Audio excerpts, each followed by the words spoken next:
Today I'm gonna show you guys 10 things you didn't know about your kitchen and why they're built a certain way and what key features you should be looking at when you're trying to get your kitchen. I brought my list here so I don't miss anything, so let's take a look at these key features.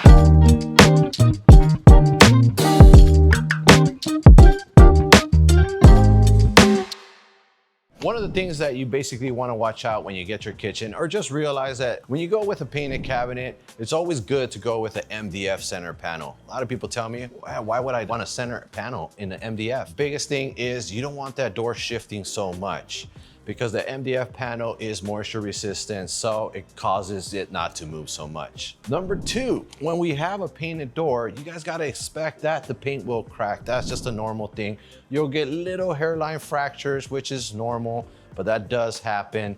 They're not that noticeable, but just so you know, it's wood, wood shifts, wood moves back and forth. So that is a normal thing. Another thing that you guys want to remember is add under cabinet lighting. That spruces up your kitchen to another level. It's easy to add. You could buy basic lighting connected to the wall or have your electrician put nice lighting. That will elevate your kitchen to another level, adding beautiful lighting underneath, just like the way this looks. So if you were to do lighting here, we help you out with the lighting. We have different manufacturers that can put the lighting ready for your cabinets. If not, you can go to your electrician. Electricians know where to get it. But if you want to do it yourself, DIY this, go to Home Depot, go to any box store. They sell lighting, it's plug and play. They even have battery operated ones. Technology is moving so fast, they even got the ones you can control with your phone. If you guys are on a budget and you guys want my list of what I recommend are the best features on different budgets that you have, click on my link and I'll be more than glad to send it to you guys for free. Number 4 is your soft closing hinges. Here's a cool thing that people really don't know about soft closing hinges. They do have an on and off button. So let's say you want to turn it off.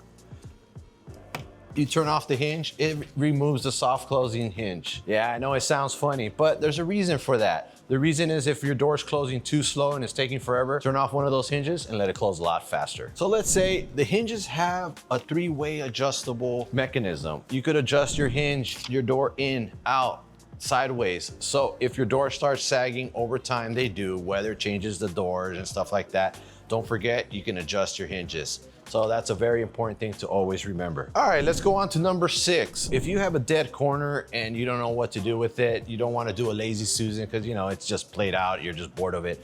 Check this out. This is one of the cool features that we have here. Basically for the corner, we have drawer boxes. This is very cool because it's easy to get to. You lose a little bit of space, but you do get that nice corner space that you still have the drawer box there. So just because you have a dead corner, don't think you're losing space. Go ahead and get drawer boxes, get your Lazy Susan, get your Le Mans, utilize that corner space. It's always good to have it. If you're looking for something to do in your corner and you don't want to do the Lazy Susan, it doesn't cost that much more to go up to an upgrade on drawers. You're just talking maybe a 1% more, maybe about $200 more from the Lazy Susan. You're already paying for that Lazy Susan. Going to drawers is just more of an upgrade, so not much. Might as well, if you want to do it, go for it. Number 7. Now, a lot of people think that you could only stay with small drawers in your kitchen. You gotta be a little brave and you gotta find the right manufacturers that can do nice big drawers. Now, the biggest advantage of that is that you get to put a lot more stuff in there. You can separate it in there. So that's a feature that a lot of people don't know about, that you can upgrade your drawers to nice, wide, long drawers. The other key feature is you could do a drawer bank. Typical drawer banks that you see all the time are only 3 drawers. Here we have 4.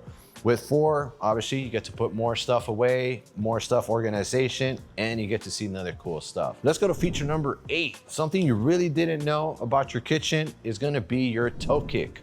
So now the toe kick has a purpose in the kitchen. Mainly is to put your toes down there. One of the biggest features that when you're washing dishes, you stand more vertically. That way you don't get that much back pain, or when you're cooking or prepping anything, the toe kicks are there for a reason. So that way your toes kind of slide in there and you don't get that back pain from staying so far away from your cabinets. Another thing that people don't know that they can do in their kitchen, that's a little bit of a hidden feature, is that you can adjust your drawer boxes. Just because your drawer box might be badly aligned, if they're undermount slides, have adjustments at the bottom. You can move your drawer up, you can move your drawer side to side. So if all of a sudden you start seeing your drawer boxes misaligning, you don't want to call that handyman that's going to charge you about $300 to come and adjust it for you. Go ahead, lay down on the floor, take a look at it, and your adjustments are there to go up and side by side. Last detail that's very important in your kitchen that has just a bad rep are butcher blocks. If you notice, this kitchen is beautiful butcher block.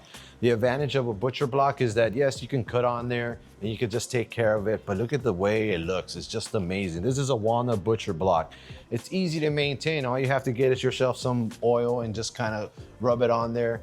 The misconception is that you can't put it around a sink. You could, it's not gonna get that much damage, but just make sure you kind of take care of your butcher block. Don't worry about it. Put that sink in there and don't worry about that water. It's a butcher block, it'll hold up. So I wanna hear from you guys. What was your favorite on my list that you guys enjoyed? Leave down in the comments. Let me know what you guys enjoyed about the list. And if you're in the area, Culver City, California, come pay us a visit here at the Kitchen Store. If not, visit us on our website, www.thekitchenstore.net, not .com. So, see you soon.